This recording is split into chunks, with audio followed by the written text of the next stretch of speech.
Hey guys, what I'm doing here today is replacing the power converter in our 1986 Foretravel Grand Villa. The power converter is the electrical component that converts your 110 volt incoming shore power into 12 volt power to operate the lights, the interior lights, and any 12 volt accessories, as well as keeping the batteries charged. This one here, as you can see, I've got some kind of funny looking wires on it. Whatever component inside that controls the regulation of the device, tells it when to cycle on, cycle off, and operate the fan. On our last trip, that device burned out, and I had to straight wire the fan into the actual electricity itself, the 12 volt power itself. This power converter will still generate power, but it doesn't regulate itself. It doesn't. Once the batteries are charged, it should stop producing power, and it doesn't. It just keeps going. So to correct that problem, we've got a brand new converter. You can see this one is the IOTA DLS 45. That means it's 45 amps. Originally, this RV would have been equipped with probably a 60 amp converter, so I've stepped it up a little bit. What I'm replacing it with is, the Power Max PM3 55LK, and that is a 55 amp power converter. It's 3-stage for smart battery charging, and we'll get to installing that here in just a moment. Okay, the first thing that we have to do is to disconnect the existing power converter. There's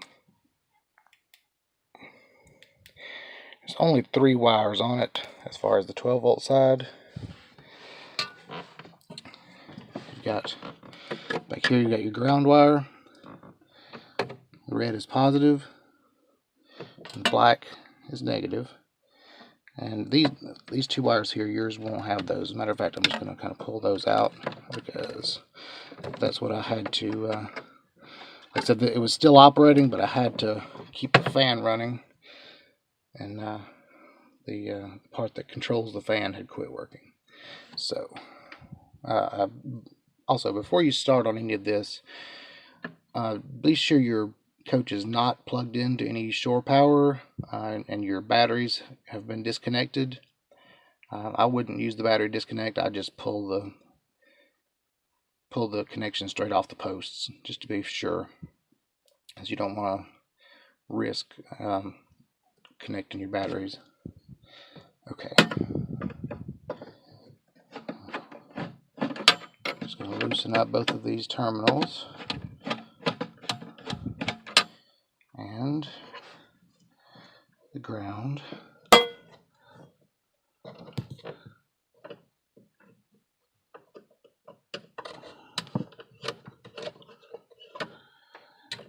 I'm going to pull these wires out. I'm just going to set them over to the side so they're out of the way.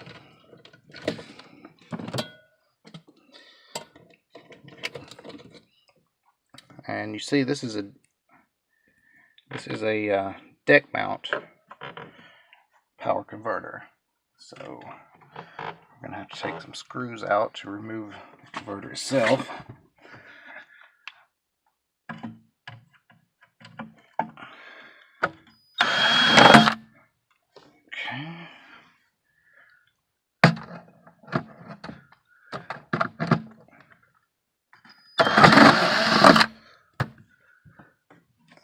Well, looks like it's only held in with those 2. Okay. I've got new screws. I'm gonna be sure to secure the new one a little better. Also, you should have this black cable here. It runs to a 110 outlet that provides the 110 power to convert into 12 volt. Okay, I'm just going to remove that. Let's see.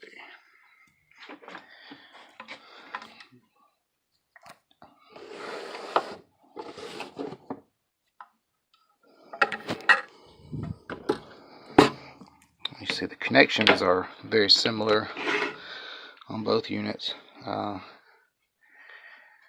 got ground, ground, positive, positive, negative, negative.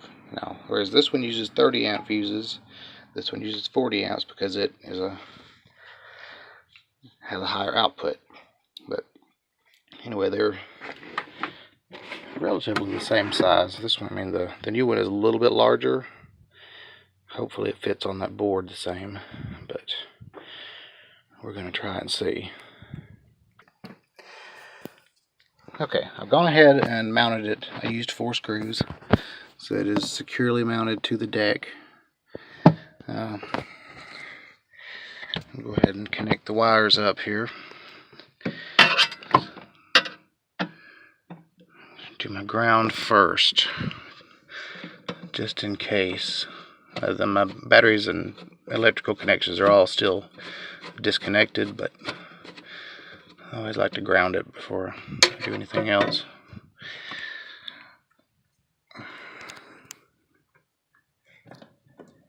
So, take a grounding wire.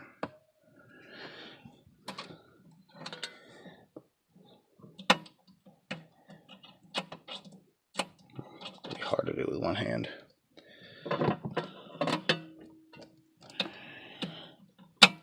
Okay, got it.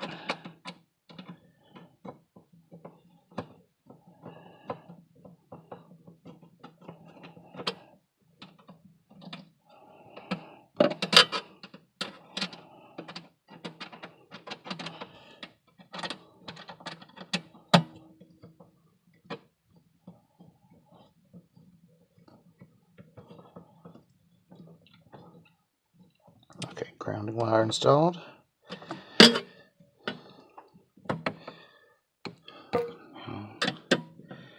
To loosen up these lugs for the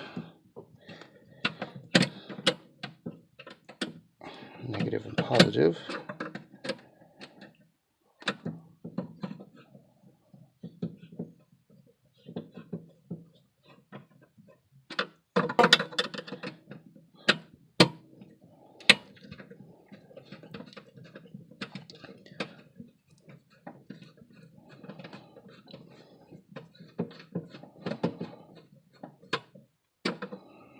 Okay, and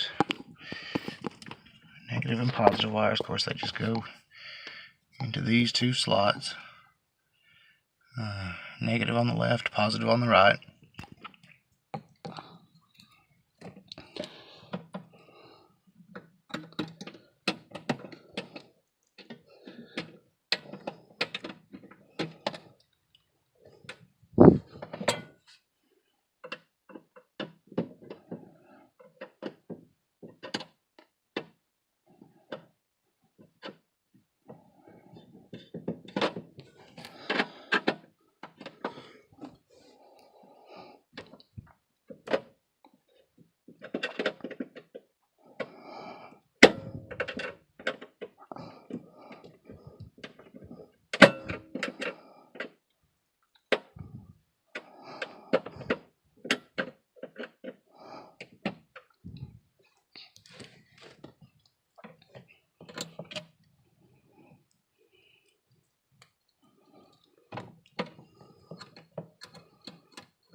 Okay, now normally I would plug this back in over there in the built-in outlet, but I do not have shore power connected to the RV at the moment,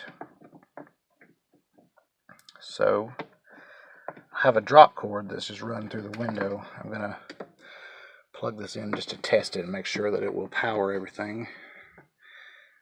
Hold on just a second, I'll get it plugged in. Okay, I have plugged it into my drop cord here temporarily. And keep in mind the batteries are completely disconnected.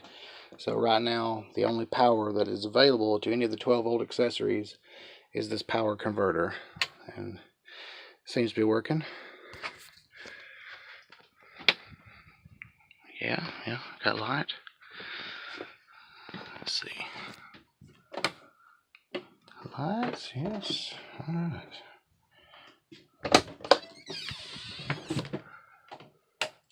Well,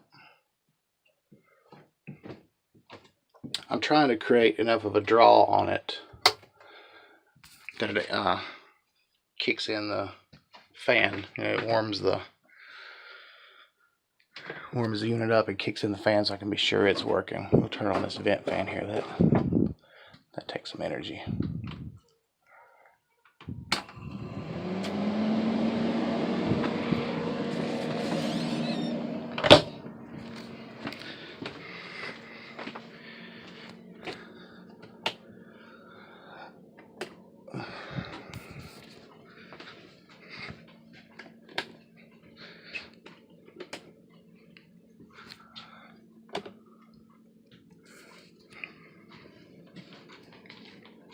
Okay, that's about all the lights I could turn on. I'll turn this vent fan here on as well.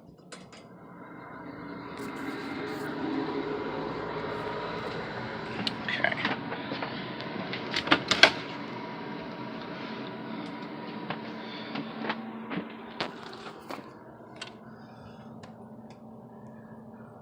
Oh, the fan's still not kicked in. It may take a little while.